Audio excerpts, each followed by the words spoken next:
تو حضرت خواجہ ویس کرنی کو ڈھونڈتے ڈھونڈتے کہتے ہیں میں گیا کرن گیا، حرم بھی نہیں، یہ داتا صاحب نے اس کو لکھا ہے، فرماتے ہیں میں گیا تو مجھے لوگوں نے کہا وہ تو حج کرنے چلے گئے۔ کہتے جب میں مکے گیا تو میں نے لوگوں سے پوچھا ویس کرنی آئے تھے؟ کہنے لگے ہم تو نہیں جانتے۔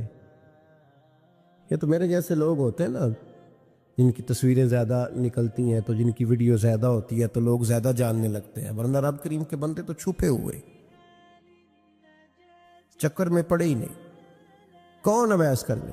تو انہوں نے کہا کہ حضرت اویس کرنی، چہرے پر برس کے داغ ہیں، کمزور سا وجود ہے، داڑھی زیادہ گھنی نہیں۔ جب حالات بتائے تو کہنے لگے اس طرح کا ایک شخص آیا تھا، اس نے طواف کیا تھا،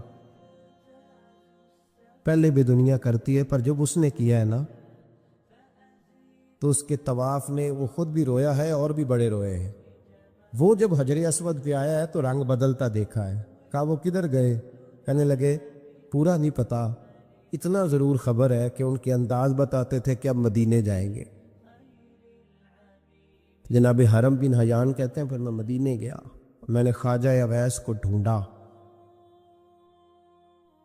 میں نے کہا یار میں نے حضرت خواجہ اویس کرنی کو ملنا ہے، کسی نے بتایا ہے کہ وہ مدینہ شریف آئے۔ تو لوگ کہنے لگے ہم نہیں جانتے وہ کون ہے، لیکن نا دنیا جان گئی، دنیا میں بڑا کچھ ہو گیا، بائی نیم لوگ جاننے لگے، ہوٹلوں پہ پہچاننے لگے، سڑکوں پہ پہچاننے لگے۔ لیکن بات تو یہ ہے کہ جن کو پہچاننا چاہیے اگر وہ پہچان لیں پھر تو بڑی بات ہے، پھر تو بڑی بات ہے۔ لیکن اگر وہاں ہی پہچان نہ ہو سکے تو پھر تو معاملہ بڑا الگ سا ہے نا۔ عزیز بھائی، حضرت خواجہ اویس کرنی کے بارے میں پوچھا تو مدینہ شریف کے زائرین اور وہاں کے مقامی لوگ بھی کہنے لگے کوئی نہیں پتا، ہم نہیں جانتے، ملے ہی نہیں۔ تو کہا باریک سا وجود ہے، پرانا سا لباس ہے، برس کے داغ ہے، چہرے پہ داڑھی زیادہ گھنی نہیں، کسی کو پاس نہیں بٹھاتے۔ اور پھر ایک جملہ اور کہا، سنا ہے روتے ہیں تو بڑے درد سے روتے ہیں، سنا ہے بھیگی رہتی ہیں پلکیں، سنا ہے ان کی پلکیں بھیگی رہتی ہیں۔ میں 2-4 دن پہلے کسی سے سن رہا تھا شعر، اس نے کہا تھا ایک واری میری آنکھیاں تو انہوں نے اتھرو پونجے سن، ہن چسکا پہ گیا رونے دا، ہر ویلے یا ہوزاری ہے۔ کہتے ہیں کہ وہ اس طرح کی اس کی کیفیت ہے۔ کہتے ہیں میں نے کہا یار وہی تو اویس کرنی تھے، کدھر گئے؟ کہنے لگے کوئی خبر نہیں، جب وہ آئے ہیں تو ان کے آنے کا انداز ہی نرالا تھا،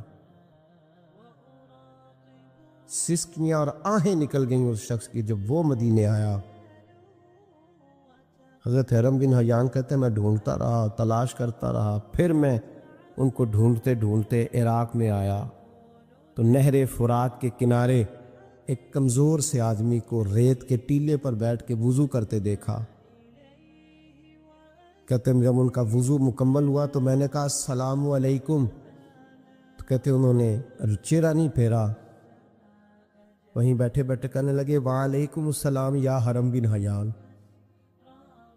یا حرم بن حیان وعلیکم السلام۔ کہتے میں نے کہا کہ من انت، آپ کون ہے؟ تو کہنے لگے وہی ہوں جسے تم مکے اور مدینے ڈھونڈتا رہا۔ تو کہتے میں نے کہا حضور آپ میرا نام کیسے جانتے ہیں؟ بڑا خوبصورت جملہ ہے، اللہ کرے آپ کو جی یاد رہے، سبق کبھی نہ بھولنا، یہ سبق کبھی نہ بھول۔ بابا صاحب کے مزار پہ گئے تو خالی آ گئے، داتا صاحب گئے تو خالی ایسے ہی چلے گئے، ہم فارغ لوگ تھے، کوئی کام نہیں تھا کہ بابا فرید کی گلیوں میں گھومتے رہے، ہم فارغ تھے کہ 2 بجے حضرت سلطان باہو رحمت اللہ علیہ کی جالیوں کے سامنے کھڑے رہے۔ ہم کو پتھر چاٹنے والے لوگ تھے کہ آدھی آدھی رات بیت گئی اور ہم بزرگان کرما والا شریف کھڑے رہے۔ یہ کیسے ہو گیا کہ محدث اعظم کے مزار پہ کھڑے رہے؟ ایسے ہی کوئی بات تھی؟ حضرت اویس کرنی بول کر فرمانے لگے، کہنے لگے کیا کہا تو نے کہ میں تجھے کیسے جانتا ہوں؟ فرمانے لگے تو مجھ سے پیار کرتا ہے، عارف تو روحی من روحی کا، میری روح تیری روح کی جاننے والی ہے، یہ روحوں کا رشتہ ہے، یہ خطا نہیں جایا کرتا۔ عارف تو روحی من روحی کا، میری روح تیری روح کو جانتی ہے، یہ کیسے ہو گیا؟ کوئی ایسے لوگ تھے، تو اتنی جگہ مجھے تلاش کر آیا اور میں تجھے جانوں نہ؟ یہ کیسے ہو سکتا ہے؟ یہ کیسے ممکن ہے؟ تو ڈھونڈتا رہا گلی گلی، اور میں کہوں کہ میں تجھے جانتا نہیں؟ فرمایا حرم بھی نہیں یاد میں؟ ہاں، میں دعا کرتا ہوں اللہ کی بارگاہ میں کہ رب کریم مجھے اور تجھے جنت میں اکٹھا کر دے۔ کہتے ہیں جب انہوں نے یہ دعا کی تو وہ چل پڑے۔ میں نے کہا حضور کہاں جا رہے ہو؟ فرمانے لگے میرا پیچھا نہ کرنا، میں کسی اور منزل کا مسافر ہوں، اور جس رستے میں چل رہا ہوں نا، ان منزلوں پہ ساتھ نہیں کسی کو لیا جاتا۔ یہ میری اپنی ذاتی منزل ہے، اس میں پاؤں پہ چھالے ذرا سخت ہوتے ہیں۔ ہر آدمی کا کام نہیں یہاں چلنا، تو مجھے تنہا رہنے دے اور مجھے اپنی مرضی سے چلنے دے۔ کہتے میں نے منت کی تو کہنے لگے بس تو نے جد و جہد بڑی کی تھی تو تیرے ساتھ ملاقات کر لی، تجھے پہچان لیا، تیرے ساتھ بات کر لی، ورنہ میں کہہ چکا ہوں اسی کسے دے کچھ نہیں لگ دے۔ اسی لیے میں نے حضرت غالباً امام شورانی رحمۃ اللہ علیہ کے حوالے سے پڑھا ہے کہ قیامت کے دن جب حضرت ویسے کرنی جنت میں جائیں گے تو ممکن ہے اس وقت بھی لوگوں کو دیدار نہ کرایا جائے، بلکہ امام شورانی کہتے ہیں اللہ 70,000 فرشتے ان کی شکل کے پیدا فرمائے گا اور ان کے جھرمٹ کے اندر چھپا کے انہیں جنت میں داخل کرے گا۔ ملاقات کس سے ہوگی؟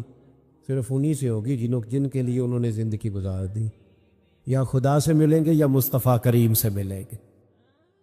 یہ بھی لوگ تو محبت کریں، صالحین کا پیار، نیک لوگوں کی محبت، صالحین کی محبت رستہ آسان کرتی۔ کوئی شک نہیں کہ زمانے میں سارے لوگ اچھے نہیں ہوتے، برے لوگ بھی آئے ہیں مارکیٹ میں۔